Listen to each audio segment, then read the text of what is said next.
sa vie.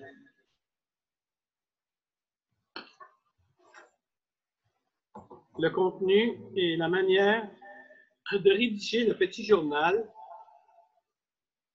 ne sont pas le seul témoignage de l'intelligence et des habiletés de Sœur Faustine, qui n'a pas d'instruction particulière.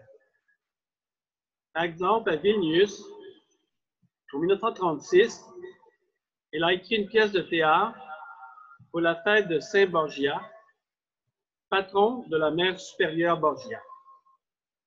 C'était une conversation écrite en vers entre 4 jésuites: Saint François de Borgia, Saint Stanislas de Kostka, Saint Jean Berckmans et Saint Louis de Gonzague.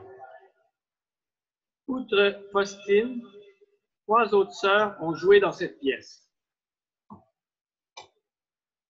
À part les supérieures, la plupart des religieuses ignoraient l'existence du petit journal, même si elles savaient que Faustine écrivait quelque chose. Quel a été leur étonnement quand elles l'ont appris après sa mort? Sœur Picut souligne qu'elle considérait toujours Faustine comme une personne très raisonnable, discrète et naturelle. Elle savait approcher tous et les comprendre, compatir avec ceux qui étaient tristes, se réjouir de la joie des autres. C'est pourquoi la description des événements quotidiens lui semblait futile et superflue. Cependant, c'est sous cette forme que le petit journal constitue le témoignage de la maturation vers la sainteté. Faustine y décrit non seulement les rencontres de son âme avec Dieu, le message de la miséricorde dont la transmission à l'Église et au monde lui avait été confiée par Jésus, mais aussi le processus de privation de sa propre volonté et de dépassement d'elle-même dans les relations avec les autres. Le petit journal est la description d'une vie face à Dieu. Réservée à l'extérieur, Faustine vivait intérieurement le quotidien qui était plus ou moins difficile. Elle se plaignait parfois dans le petit journal de jugements injustes, soupçons, méchanceté et ennuis qui lui étaient adressés et qu'elle, étant sensible, vivait très mal. Elle ne parlait pas aux autres sœurs de ses souffrances, ne s'en plaignait pas à ses supérieurs, mais en parlait à Jésus, son époux et le meilleur ami. Il lui disait alors: « Tu me plais le plus par la souffrance. Dans tes souffrances physiques ou morales, ne cherche pas, ma fille, de compassion auprès des créatures. Je veux que le parfum de tes souffrances soit pur et sans mélange. J'exige que tu te détaches non seulement des créatures, mais aussi de toi-même. » C'est vraiment pas évident, ça. Moi, en tout cas, je peux en dire à ce niveau-là. Sœur Faustine n'était pas rancunière. Avec le temps, elle a appris ce que Jésus exigeait d'elle, c'est-à-dire supporter l'humilité dans le silence et l'humiliation et aborder les personnes méchantes avec amour et miséricorde. L'humiliation est ma nourriture de chaque jour. Je comprends que l'épouse participe à tout ce qui concerne son époux. Donc, son manteau d'injure doit me couvrir aussi. Au moment où je souffre beaucoup, je tâche de me taire, car je me défie de ma langue, qui, en tel moment, est encline à parler de soi, alors qu'elle doit me servir à louer Dieu. Humiliation, jugement injuste, soupçon permettaient à Faustine de s'entraîner dans les vertus. Les personnes qui étaient à leur origine avaient aussi un certain rôle à jouer sur sa voie vers la sainteté. D'après sœur Fabiana, seulement 4 ou 5 sœurs sur 24 qui habitaient le couvent de Vilnius prenaient Faustine pour une hystérique. 3 d'entre elles, à savoir Borgia, Chrysostoma et Benedicta la taquinaient d'une manière particulière.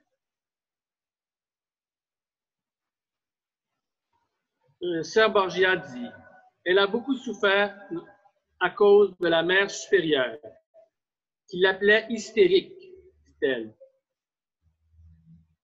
Ah non, excusez-moi, non, je ne sais pas qui parle, c'est un témoignage, mais qui ne vient pas de Sœur Borgia, parce que c'est Sœur Borgia qui disait qu'elle était hystérique. On aimait, vous savez que ça veut dire hystérique? Ça veut dire que ses visions, tout ça, c'était pas vrai, c'était de la folie. On n'aimait pas trop Faustine parce que Sœur Borgia et les autres, y compris la mère supérieure, disaient qu'après avoir lu quelques livres, elle est devenue prétentieuse. Sœur Borgia et Sœur Chrysostoma l'appelaient ironiquement supérieure ou directrice spirituelle. Elle a énormément souffert de la part de ses sœurs, mais elle ne se plaignait pas. Elle allait à la chapelle et cherchait le réconfort auprès de Jésus. Nous, les plus jeunes, elle ne nous demandait que de prier pour que telle ou telle sœur s'améliore, pour que Jésus l'illumine, pour qu'elle n'offense plus Jésus. Les paroles de la mère Borgia à propos de Faustine constituent un témoignage d'autant plus précieux. Elle n'avait pas de sentiments hostiles envers les personnes malveillantes et considérait ses ennemis de la même manière que les autres en les aidant dans différents besoins. Ce n'était pas de grandes choses, mais un service simple et quotidien envers les autres. La vie de chacun, où qu'il vive, est marquée par la croix, dit Sœur Elzbieta.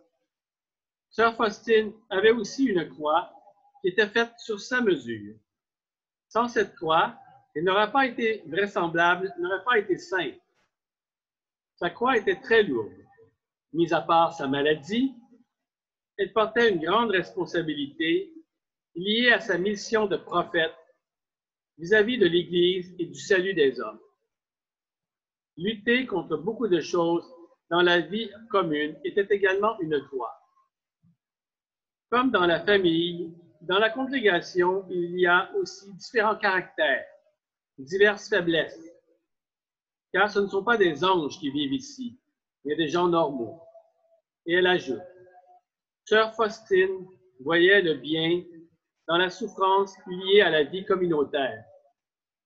Elle savait que la souffrance la purifie de l'égoïsme, de la faiblesse et fait de la place pour l'amour.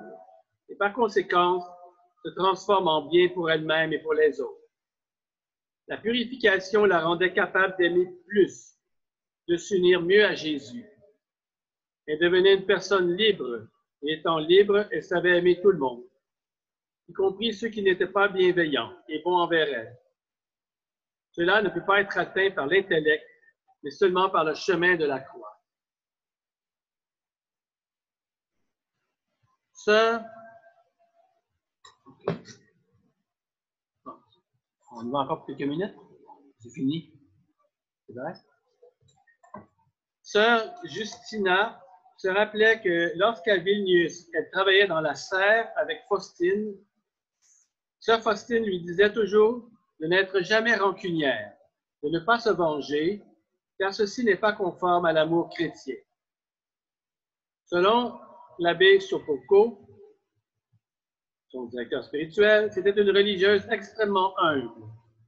Elle ne se croyait pas supérieure aux autres sœurs. Elle ne méprisait aucune d'elles, mais elle vivait mal le mépris envers elle, car elle était sensible. Faustine supportait les humiliations, mais elle savait pourtant réprimander les autres quand elle voyait l'injustice ou le péché. Elle le faisait à part. Selon Sœur Justina, Sœur Faustine n'y allait pas par quatre chemins. Elle avait le courage de faire ressortir, droit dans les yeux, les fautes de qui que ce soit. Même aux supérieurs, elle disait la vérité. Mais elle le faisait sérieusement et fermement, avec beaucoup de respect, car elle voyait toujours le pouvoir de Dieu chez supérieur et elle disait que la supérieure soit la pire de toutes les sœurs, elle a pourtant le pouvoir offert par Dieu Et nous devons la respecter. Bon, on va dire ça c'est pour aujourd'hui.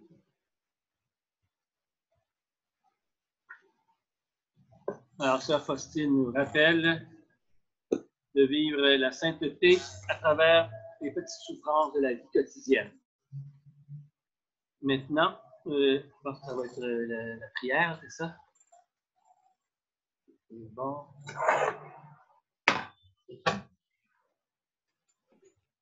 Quelqu'un qui joue de la musique? Oui, Claudia va jouer la guitare. Ah.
Ô mon Jésus, au sein de terribles amertumes et douleurs, je sens cependant que ton divin cœur me chérit. Telle une bonne mère, tu me prêtes contre ton sein et tu me fais pressentir maintenant déjà ce que cache le voile.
Environné par l'horrible vide et l'effroi, mon cœur cependant sent le regard de tes yeux. Aucun orage ne saurait me cacher, et tu me donnes la certitude intérieure que tu m'aimes beaucoup, ô Dieu.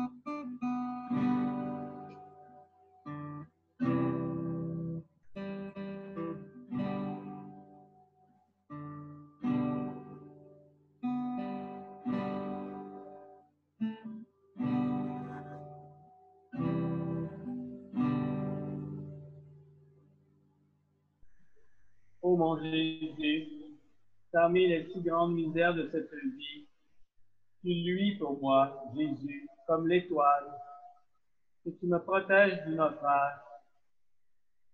Et bien que mes misères soient si grandes, j'ai cependant grande confiance en la puissance de ta miséricorde.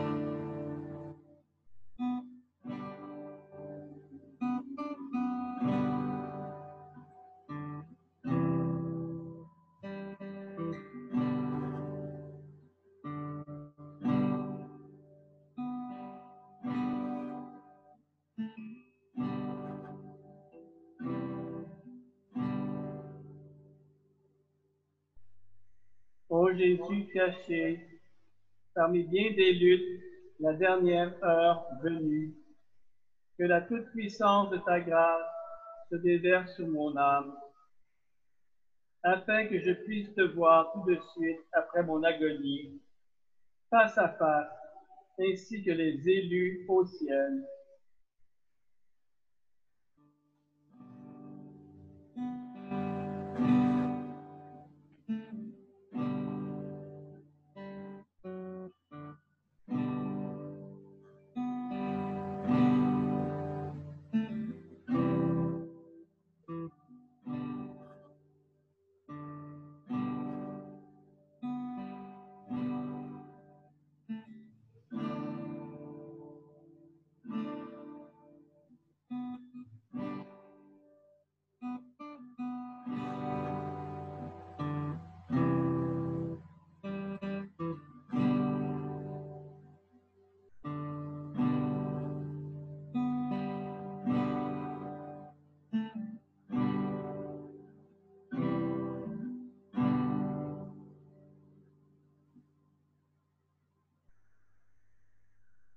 Ô mon Jésus, parmi bien des dangers alentour, je vais par la vie lançant un cri de joie, et je porte fièrement le front haut, car sur ton cœur plein d'amour, ô Jésus, se brisent tous les ennemis et se dissipent les ténèbres.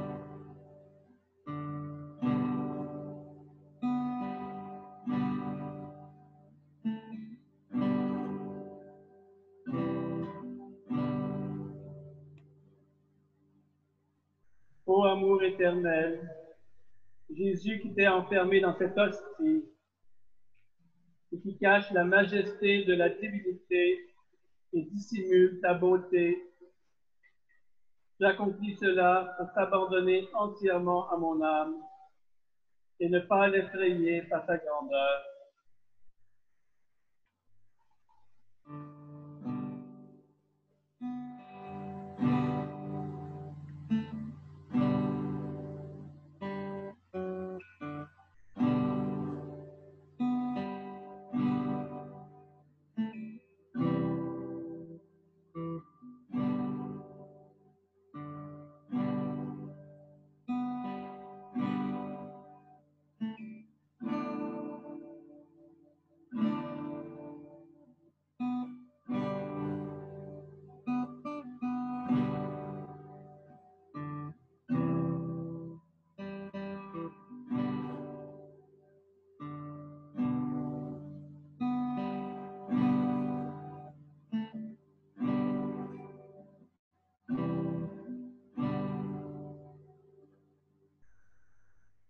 Ô amour éternel, Jésus, qui t'es caché dans le pain, lumière éternelle, inconcevable source de bonheur et de joie, car tu désires être pour moi un ciel sur la terre, et tu l'es lorsque ton amour divin se communique à moi.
Merci beaucoup. Claudia, on va, tu joues?